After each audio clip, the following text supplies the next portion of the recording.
Baik pemirsa, terima kasih Anda masih di Bisnis Anda, program yang mengupas, membedah sisi perjalanan seorang pelaku usaha. Masih bersama Bang Fajri, owner dari si Tengil ini nih, Tengil Snack. Wah, ini dari tadi saya udah ngeliatin ini kayaknya enak banget, pengen nyobain makan, tapi nanti mungkin ya di akhir segmen. Oke nih Bang Fajri, kita mau lanjut ke pertanyaan-pertanyaan yang lain. Pastinya pemirsa juga penasaran banget nih, kan Bang Fajri ini salah satu pemuda yang aktif di organisasi. Ada salah satunya ternyata mantannya Abang Empok, Kabupaten Bekasi juga. Nah, gimana sih Bang Fajri untuk membagi waktu antara kegiatan di kampus mungkin, atau kegiatan organisasi dengan berjualan Tengil Snack ini? Oke, jadi itu kebetulan kita punya waktu yang sama, gitu kan. Banyak teman-teman aku juga yang nanya, Jri, kok bisa sih gitu ya, kuliah sambil bisnis gitu, bahkan bisnisnya bisa berjalan gitu kan. Sebenarnya itu tergantung dari kemauan kita gitu kan. Dimana kita punya sama waktu 24 jam. Kuliah dari jam 7 sampai jam 5 gitu kan, ada sisa malam, ada sisa hari Sabtu minggunya gitu. Jadi aku tuh full time, nggak berhenti gitu. Jadi Senin sampai Jumat itu aku kuliah, Sabtu Minggu itu produksi untuk seminggu. Nah, ketika udah produksi, otomatis kan kita sebagai anak kampus, aku malam-malam promosi lah di grup. Kayak teman-teman ada yang mau sarapan nggak besok sama cilok gitu, atau ada yang mau mesen nggak gitu kan. Jadi itulah kita gimana ngaturnya gitu, gimana kita maunya gitu kan. Terus kalau misalkan kita anak-anak kosan tuh kalau bangun jam 7, jam 8 gitu. Aku habis subuh udah bangun, masak dulu. Wih, hebat banget ya. Habis masak, langsung buru-buru lah itu berangkat kuliah. Dengan bawaannya super banyak gitu. Selain laptop, buku, bawa dagangan juga. Oh, jadi tadi memang kita harus tetap balance ya, Iya. antara bisnis dengan kuliah, dengan organisasi yang Bang Fajri sekarang ada beberapa organisasi sih sebetulnya yang Bang Fajri ikuti. Kalau sekarang aku organisasi ada di Forza juga, Forza Indonesia, terus juga organisasi-organisasi kreatif lah, organisasi anak muda juga. Jadi di situ juga kita bisa manfaatkan relasi gitu ya teman-teman. Ketika ada acara gitu, Bang Fajri boleh dong pesan snacknya di Abang Fajri aja gitu. Jadi kita juga di sana selain berorganisasi, kita juga mendapatkan income lain gitu di sana. Wah, hebat sekali ya, memang sangat menginspirasi sekali nih Bang Fajri pemirsa. Oke deh Bang Fajri, tadi kan Bang Fajri sudah bercerita bahwa berjualan ini dari mulai SD juga. Bang Fajri udah mulai jualan nggak? SMP udah mulai jualan, tapi mulai serius itu SMA. SMA. Iya. Dan Tengil Snack ini mulai 2017 saat Bang Fajri sedang kuliah. Nah, kan kalau anak muda zaman sekarang nih, apalagi Gen Z katanya nih yang lagi hits tuh Gen Z katanya ya. Mereka itu pasti ada rasa-rasa malu untuk berjualan gitu ya. Ngerasanya, buat apa gitu jualan, kayak malu aja mungkin gitu ya kalau anak muda zaman sekarang. Nah, tapi Bang Fajri ini hebat banget nih pemirsa, dengan jiwanya yang tampan ini tapi tetap tidak malu untuk berjualan. Itu gimana sih Bang Fajri untuk meminimalisir rasa malu Bang Fajri untuk berjualan? Sebenarnya itu motivasi orang tua ya. Dimana kita tuh sebagai anaknya gitu kan, untuk membangkitkan mungkin citra orang tua gitu kan, ngangkat derajat orang tua lah gitu kan. Dengan cara apa? Ya kita bergerak sendiri gitu. Kalau bukan kita siapa lagi gitu kan. Jadi aku punya motivasi di mana kuliah itu udah mandiri finansial, dari uang biaya, uang jajan gitu kan. Aku udah nggak minta lagi gitu kan. Sejak aku tahu orang tuaku, papa terutama waktu itu sakit jantung. Ketika papa sakit jantung, aku berpikir di situ gimana caranya ya aku bisa menghasilkan uang, karena aku nggak tahu besok atau lusa atau kapan papaku udah nggak ada gitu. Aku biar terbiasa, dari kecil udah bisa nyari uang gitu. Nah, dari kejadian papaku sakit itu aku berharap besar aku udah bisa menghasilkan uang sendiri. Wah, ternyata seperti itu pemirsa. Jadi memang yang memotivasi Bang Fajri ini adalah mungkin dari keluarga. Dan yang tadi ya, kita rasa malu dikesampingkan terlebih dahulu ya Betul. Bang Fajri, karena dengan berjualan seperti ini mungkin Bang Fajri sudah bisa membiayai keluarga, membiayai kuliah sendiri mungkin? Iya betul. Pemirsa.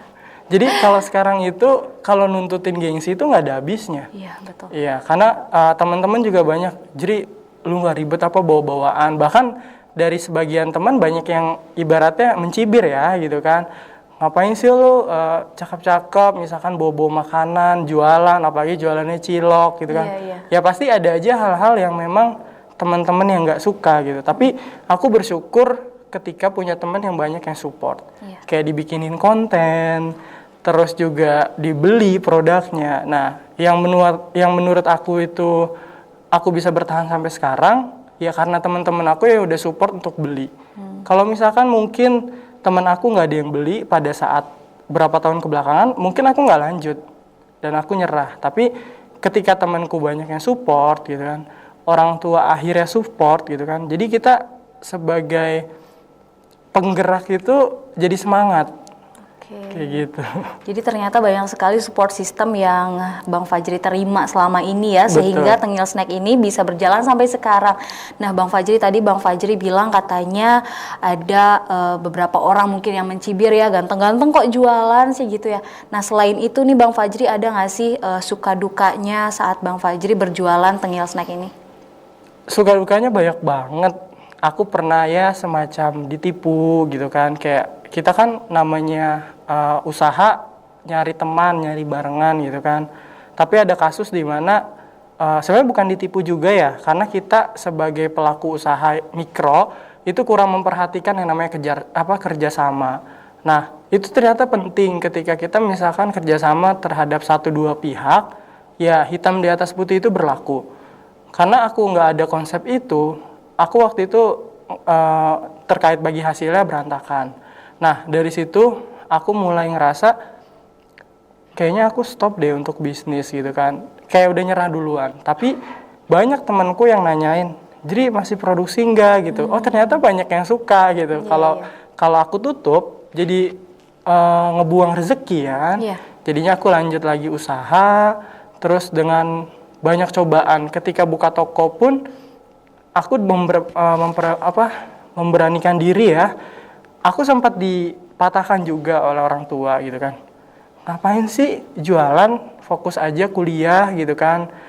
S1-nya selesain gitu kan. Cuma aku dari hati punya niat ya kalau cuma kuliah doang itu nggak cukup gitu kan. Apalagi kuliah di Jakarta gitu kan dengan gaya hidup yang memang cukup luar biasa menghabiskan Jakarta uang keras gitu ya. kan. Jakarta keras. Nah, dari situ akhirnya termotivasi buat kayaknya harus usaha deh. Apalagi sekarang tuh anak-anak muda tuh banyak yang udah jadi pengusaha sukses gitu. Aku motivasinya sama teman-teman yang memang udah jauh lebih dari aku gitu. Dan kebetulan teman main aku tuh orang-orangnya dewasa. Dari aku abang po umur 17 tahun, teman aku ada yang udah dokter, yang udah polisi. Jadi kayak aku tuh termotivasi gitu. Oh, mereka udah bisa loh umur 22, 23 punya jabatan, punya apa gitu kan. Jadi aku 17 tahun kenapa nggak bisa gitu. Akhirnya punya motivasi di situ, aku kembangin sendiri dan alhamdulillah orang tua ngelihat perjalanannya jadi ngedukung. Dari awalnya nggak ngedukung. Ya, jadi awalnya memang orang tua juga tidak mendukung ya. Iya. Nah, itu kan tadi dari faktor-faktor eksternal yang sepertinya memang agak menghambat untuk Bang Fajri berkarya di bidang snack ini. Nah, Bang Fajri, kalau dari bahan-bahan sendiri atau mungkin dari internalnya nih ya, kayak bahan atau harga bahan itu mempengaruhi nggak sih untuk penjualan Bang Fajri sendiri?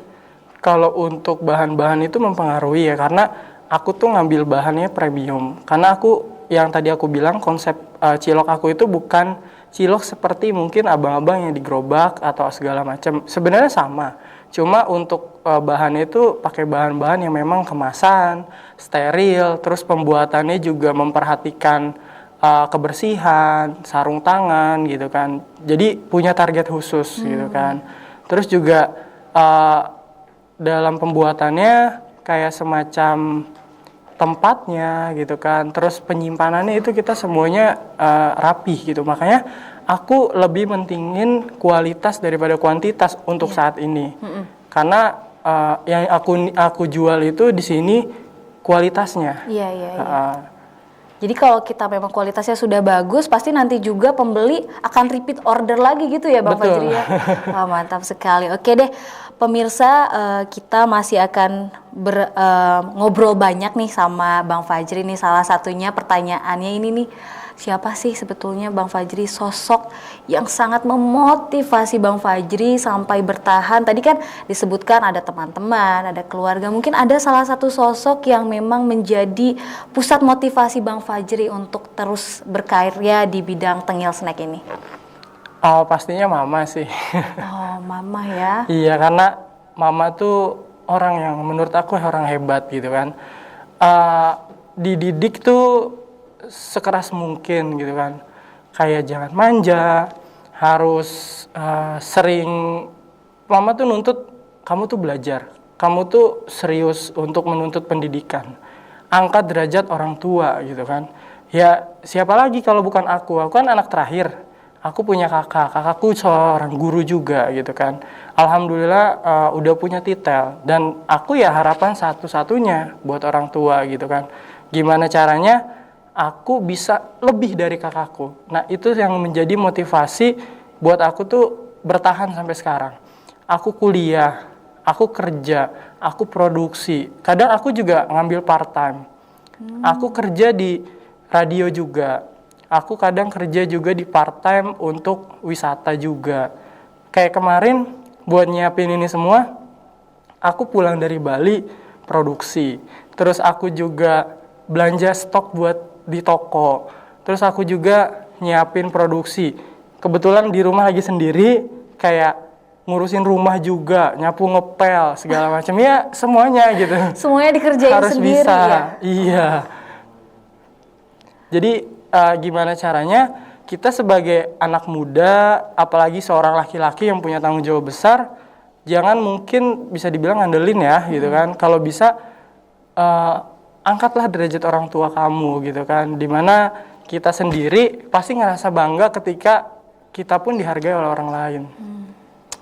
Jadi tadi sosok mamah ya, sosok ibu yang sangat mempengaruhi motivasi Bang Fajri untuk terus semangat membangun bisnis ini. Wah, hebat banget. Karena mama juga ngebantu untuk produksi juga. Oh, ini hasil mamah juga ini. Iya, mama juga support. Makanya aku ngerasa aku udah bisa ngerubah mindset orang tuaku gitu kan. Dari awalnya ngapain sih usaha, ngapain ini capek gitu kan. Mama kan kebetulan buka usaha juga gitu kan. Jadi mama juga udah capek dengan adanya usaha ini, makin capek juga. Tapi aku gimana sebagai anak ngasih masukan gitu kan, ngasih enggak loh mah gitu. Kita bisa gitu bangkit, kita bisa ngasih sesuatu yang lebih dari yang sekarang gitu. Karena mungkin bisa dibilang pemikiran orang tua, oh ya udah segitu, jualan diem aja di situ. Tapi sekarang aku ngasih tahu, mah ini tuh zamannya digitalisasi, gitu kan. Orang tuh udah nggak ada yang namanya belanja di toko, datang paling tetangga, iya nggak? Kalau misalkan sebagai generasi yang sekarang mikir, ya sekarang udah ada online gitu, jualan pun bisa promosi melalui sosial media gitu. Jadi aku ngebuka pikiran mama ke sana, dan dengan apa yang aku udah tunjukin, jadi orang tua udah percaya kayak gitu. Jadi mungkin Bang Fajri ada yang ingin disampaikan untuk mamah tercinta, pesan dari lubuk hati terdalamnya Bang Fajri. Jadi mengandung bawang nih kayaknya. Boleh dong, nggak apa-apa, silakan diungkapkan saja apa yang ada di hatinya Bang Fajri. Mungkin buat mama, papa, sama kakakku juga udah banyak support gitu kan. Teruntuk mama juga, kalau bisa tunggu aku sukses dulu, kita biar bisa menikmati semuanya, kita bisa berangkat haji bareng, kita bisa jalan-jalan bareng gitu kan, sampai mungkin aku nikah gitu. Aku pengen kakakku, mama, sama papa itu masih lengkap. Amin, amin, amin. Amin. Jadi itu Tadi pemirsa, Bang Fajri memang salah satu anak yang terlihat sekali sangat berbakti kepada orang tua dan pastinya untuk kakaknya juga tadi ya. Jadi Mama, terima kasih sudah melahirkan Bang Fajri yang hebat ini. Mungkin bisa bilang, Mama aku sayang Mama gitu Bang Fajri. Mama, aku AA ya, Iya. AA Aji sayang sama Mama, Papa juga sama Kakak juga. Wah, jadi tersentuh, saya jadi ikutan sedih Bang Fajri. Oke deh pemirsa, tadi itu kita sudah ngobrol banyak bareng Bang Fajri. Banyak sekali motivasi yang bisa kita ambil dari tadi ceritanya Bang Fajri merintis Tengil Snack ini. Nah, sekarang kita akan break terlebih dahulu nih Bang Fajri dan pemirsa, tetap di Bisnis Anda.